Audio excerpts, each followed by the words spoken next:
everyone, how's it going? For today's video, let's take an up-close and personal, in-depth look at the 260 horsepower turbocharged Chevrolet Cobalt SS Coupe. And this is going to be a detailed, in-depth review of the Cobalt SS. We'll start it up, show the engine, get an exhaust clipping of the performance data, and show you many of the unique aspects of both the interior as well as exterior. And before we begin, I'd like to take a moment to extend a big thanks and special shout out to Cosmo Motors located in Hickory, North Carolina for providing the Cobalt SS featured in today's in-depth review. For more information on their dealership, including contact info and current inventory, both exotic and unique, feel free to check out their website provided in the description box below. And so, without further ado, let's go ahead and start her up, let her run. This Cobalt's finished in gloss black with an all-black interior, with SS-specific sport bucket seats featuring a combination of leatherette, grippy cloth, and ultra-luxe suede inserts, not to mention SS badging, and multiple color schemes were also available as an additional option.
The Cobalt's speed-proportional electric-assisted rack and pinion steering is specifically tuned for the SS and is claimed to deliver a level of feedback comparable to a traditional hydraulic setup. A quicker 14.8:1 ratio is introduced for the turbo in 2008. It's all routed through a leather-wrapped multifunction steering wheel with color accent stitching, grip bolsters up top, and silver trim across the spokes. The SS was only offered with a close ratio 5-speed manual transmission, if you don't count the 2.4-liter naturally aspirated SS that was sold between 2006 and 2007. It featured the option of a 4-speed automatic as well. Sold alongside the supercharged SS, the 2.4-liter was later renamed Cobalt Sport with the introduction of the turbo for 2008. The SS Turbo also received a taller final drive ratio of 3.82:1, compared to a 4.05:1 ratio in the Supercharged. Launch control was standard, in addition to the option of a limited slip differential. We'll cover more gearbox details in just a bit. A digital boost gauge mounted in the A-pillar also shows gear position and the appropriate time to shift. And so, we're going to flip on the headlamps, fog lamps, and the hazards. The driver's side window is automatic down, and we're going to check out the exterior.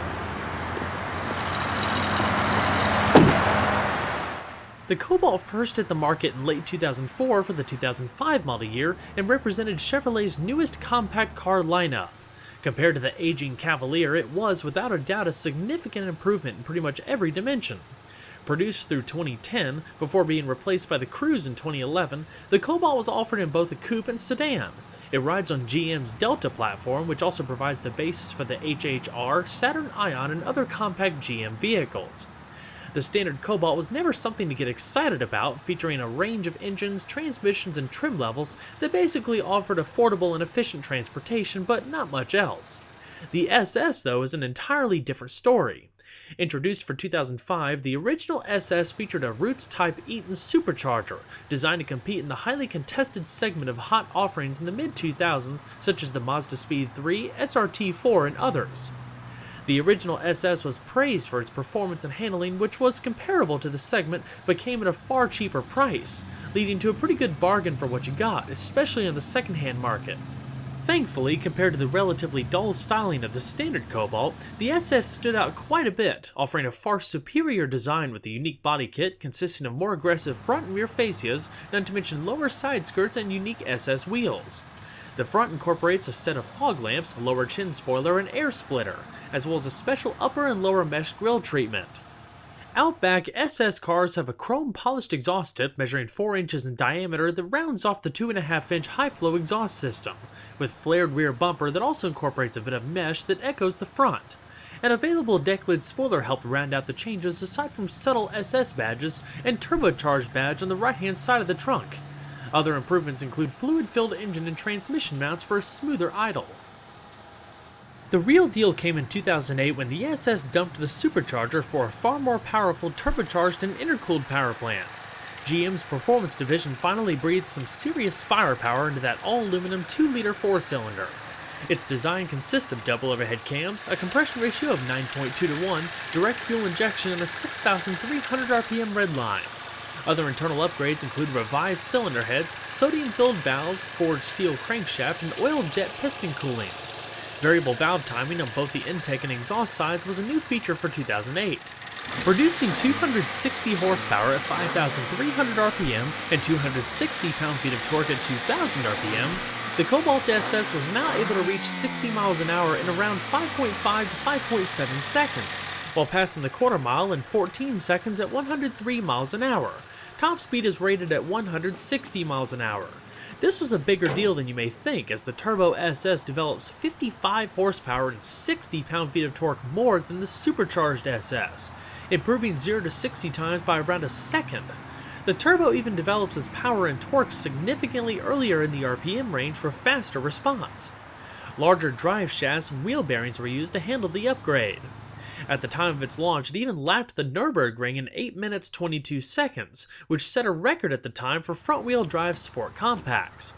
EPA estimated fuel economy ratings between 22 miles to a gallon in the city and 30 on the highway. Premium fuel is required with a maximum capacity of 13.2 gallons. In addition to a whole host of improvements over its predecessor, the Turbo SS was the only car under $25,000 at the time that came standard with launch control. Activated by putting the stability control into competition mode, hold the clutch in, select first gear, and simultaneously hit the gas. The car will hold revs around 5,100 RPM, and at that point you progressively release the clutch and get ready to take off. GM's performance division claims the clutch used in the SS is significantly more robust, having undergone extensive testing to ensure long-term durability. They even created a no-lift shift feature that allows you to shift at full throttle without taking your foot off the accelerator. The unique software programming automatically begins to work at full throttle. It alters both the variable cam phasing and ignition timing and how they relate to fuel burn and cylinder action.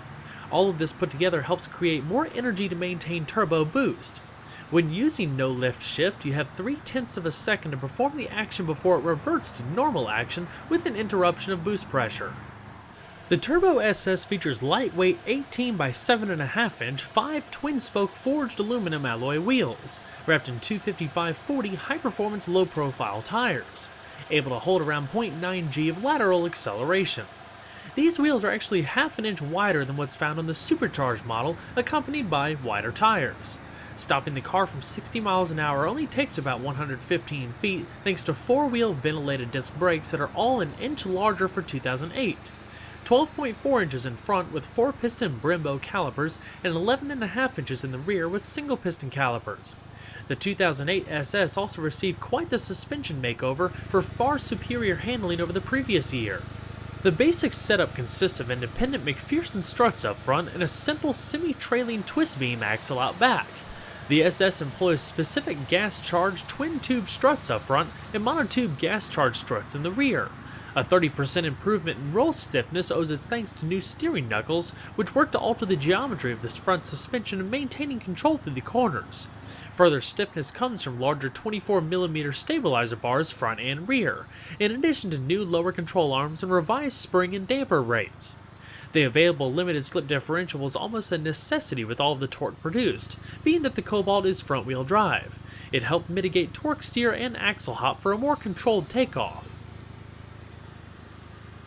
Overall length is 180.5 inches with a width of 67.9 inches and a height of 55.7 inches, running on a 103.5 inch wheelbase. Total curb weight, as you see here, is a manufacturer claimed 2,975 pounds. Now, when taking a closer look at the interior, keep in mind that compared to the Cavalier when the Cobalt was first introduced, the build quality and quality of materials was significantly improved. It doesn't necessarily mean that it's filled with premium materials. Sure, there's some soft-touch materials here and there, but overall, even though the SS is the higher-performing, cooler-looking model, it still has an overall interior that very much relates to the standard car. So, as expected, there are some cheaper materials found throughout.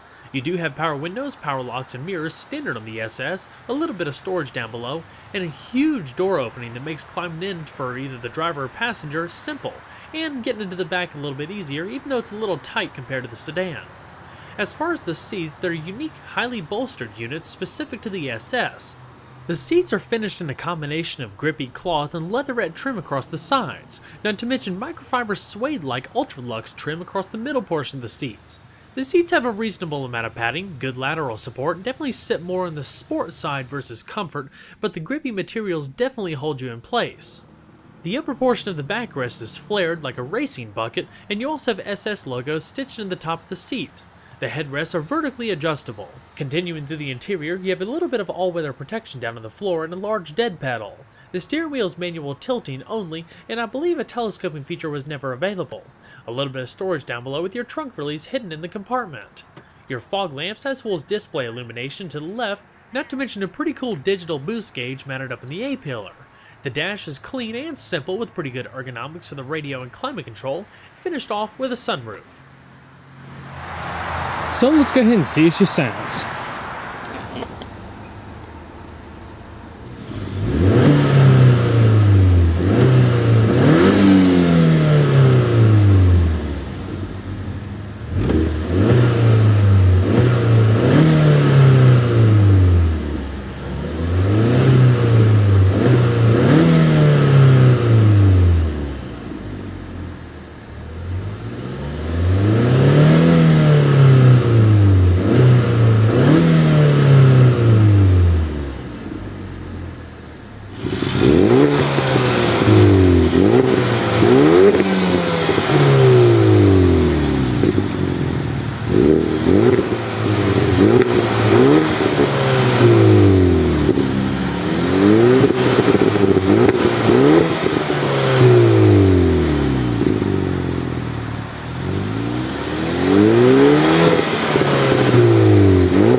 So let's go ahead and shut her up.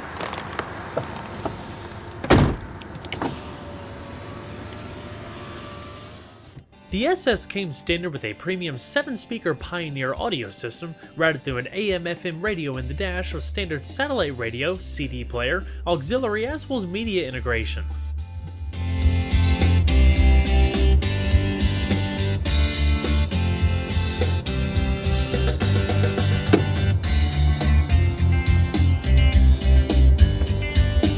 Side curtain airbags, padded visors, as well as a manually dimming rearview mirror with integrated OnStar controls and reading lamps all the way down below. Up top you have the controls for the automatic sunroof, as well as a microphone for the hands-free telephone and OnStar. The radio is very simple, typical of any GM car of this era. You have radio information up top there, preset stations, favorites, clock set, menu, rewind, fast forward, seek, track selection, changing different modes, going between CD and auxiliary. You have a USB input down there, auxiliary over there, and adjusting your sound and various equalizer functions, balance and fade, all the way to the far right with the little tune knob. Traction control, hazard switch, simple climate control dials in the bottom with your temperature off to the right, fan speed in the middle, different zones to the left, front and rear defrost, AC and recycling. Small storage tray with a 12-volt power outlet, 2 cup holders, an extra power outlet, some more storage trays, and cup holders for the rear occupants. As far as the steering wheel, the left-hand side is your cruise control, right-hand side are your radio commands, hanging up a call if you're using the hands-free OnStar system, and muting the radio. The right-hand side stalk corresponds to your intermittent wipers, and you have your lighting and turn signal, high beams off to the left. Gauges are in a similar format as the standard Cobalt, but spiced up a little bit for the SS. You also have a little digital driver information system right there that shows many of the vehicle diagnostics systems, temperature, tire pressure, and more. Alrighty. We're gonna shut her down. And check out the back seat. Climbing into the back seat of the Cobalt Coupe is pretty easy. The passenger side seat features a one-touch motion, so when you recline it, you can automatically push it all the way forward. And if you're in the back seat, there's actually a little kick lever down there that you can press with your foot and also make it slide up all on its own. But for the driver's seat, it features a little bit more adjustments to it, so it's a two-step process. Just recline it forward and then grab the pull bar up front and slide it. Because the doors open so wide and there's so much clearance right here between the back of the seat and the B-pillar, like I said, it's really easy to climb into the back. Now the first thing you realize when you get back here is it's definitely a little bit more of an intimate cabin, especially people, I'm going to say around 5.5 feet and up, are going to be a little bit cramped. I mean, I can sit back here, at least the way it's sitting right now with the seat pushed all the way up, but my head just barely touches the headliner if I move it forward here, but around the glass portion right here I probably have about ½ an inch or so of wiggle space. There's a little bit of extra sun protection here too, so if you are sitting back here, the sun won't beat down on top of your head quite as bad.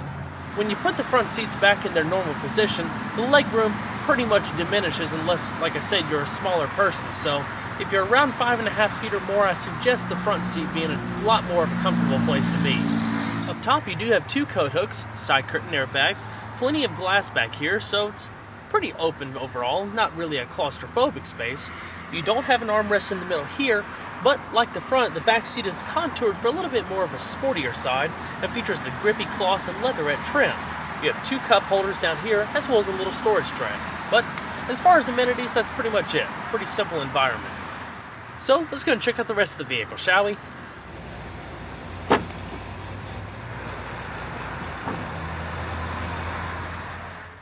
In the rear, the Cobalt Coupe has 13.9 cubic feet of cargo space, which is pretty good in my opinion. There's 2 small levers at the top of the trunk that, if you pull them, you can fold down the 60-40 split rear seat. That's likely going to be a pretty useful feature because the opening of the trunk isn't huge, even though it's pretty good cargo space. So for taller items, boxes, and things like that, you might want to put the passenger seat forward and just set it in the rear.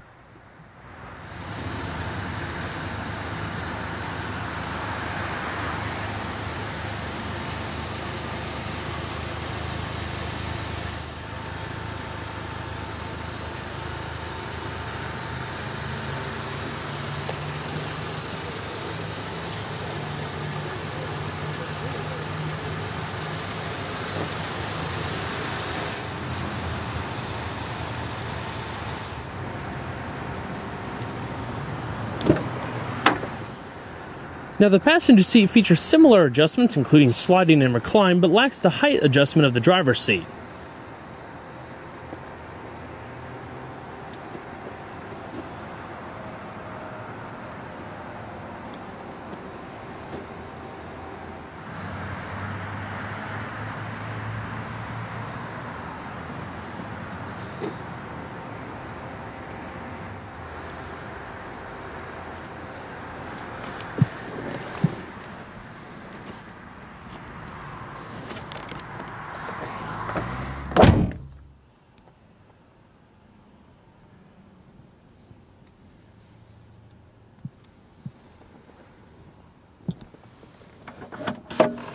Modest glove box.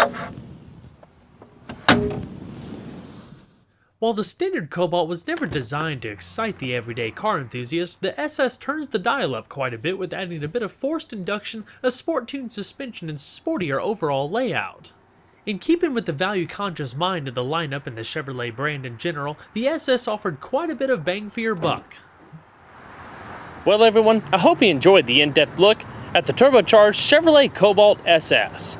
Be sure to stay tuned next time, there's a lot more where that came from. Take care everybody.